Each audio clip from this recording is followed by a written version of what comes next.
التسريبات اللي حصل لحد دلوقتي عن تحديث iOS 27 السنة دي مختلف، لأن التحديث السنة دي مش واقف على شكل الموبايل أو شكل الابليكيشنز، بالعكس هيحصل تطور كبير لسيري والذكاء الاصطناعي في الايفون. أهلا بكم، معاكم ميجو. انا عارف ان سيري والذكاء الاصطناعي لحد الان ملوش لازمه في الايفون واستخداماته قليله، لكن اللي ابل ناويه تعمله في iOS 27 السنه دي مع سيري مختلف. سيري السنه دي مع iOS 27 هتكون متطوره بشكل مرعب، وده بسبب ان جوجل جيميناي هيخش مع سيري. يعني سيري هتتحول لسيري شات بوت زي شات جي بي تي كده بالظبط، تقدر تتكلم معاه وتفهم سياق كلامك، حتى الكلام القديم اللي هي بتقوله هترتب لك عليه الكلام الجديد. كمان هتقدر تلخص لك مواقع ونتائج البحث بتاعتك اللي انت بتعملها على الويب او البراوزنج يعني عموما. كمان سيري هتكون مراقبه الشاشه، يعني لو عايز تعمل حاجه معينه للموبايل ممكن تكلم سيري وسيري هي هتضيف لك الكلام ده لوحدها. وانا عارف ان احنا سمعنا الكلام ده قبل كده وقلناه في التسريبات بتاعت السنه اللي فاتت بس ما حصلش، بس المره دي التعاقد اللي حصل بين جوجل وابل خلى الموضوع قريب قوي. كمان هتقدر تطلب من سيري مهام معينه تعملها لك، يعني ممكن مثلا تحجز لك رحله سفر مثلا عن طريق طيران معين، او تجمع لك وصفات اكله معينه في النوت مثلا. يعني هي هتقوم بدور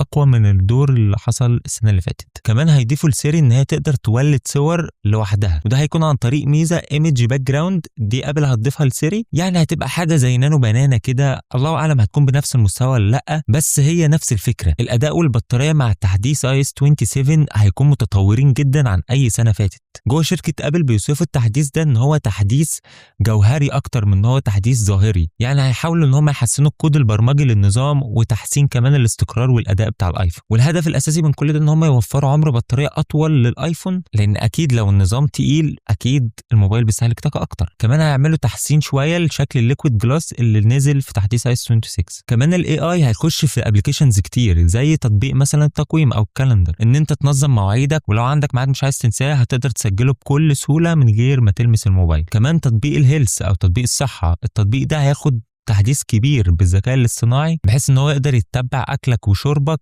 بالاي اي. كمان الابلكيشن يقدر يتبع طريقه حركتك عشان لو في مشكله في التوازن او حاجه. وكمان هيكون عندك فيديوهات جوه التطبيق بتشرح الحالات دي كلها بالتفصيل وازاي تتفاداها. كمان هيكون عندك خدمات اضافيه للاقمار الصناعيه، هتقدر تستخدم خرائط ابل والصور كمان تبعتها في رسائل عن طريق الاقمار الصناعيه. وكنا قلنا في تسريبات الايفون 18 برو ماكس، يعني الاقمار الصناعيه هتخليك تقدر تستخدم 5G في اي مكان في العالم من غير ما يكون عندك شبكه. امتى بقى بشكل رسمي هنشوف كل الكلام ده؟ ابل هتكشف عن تحديث iOS 27 في مؤتمر رسمي WWDC بيكون في شهر 6 2026، وهينزل رسمي لكل الايفونات الداعمه للنظام في شهر سبتمبر 2026. والايفونات اللي هتدعم النظام ده من اول الايفون 12 لحد ال 17 وال 18 لما ينزل برو ماكس.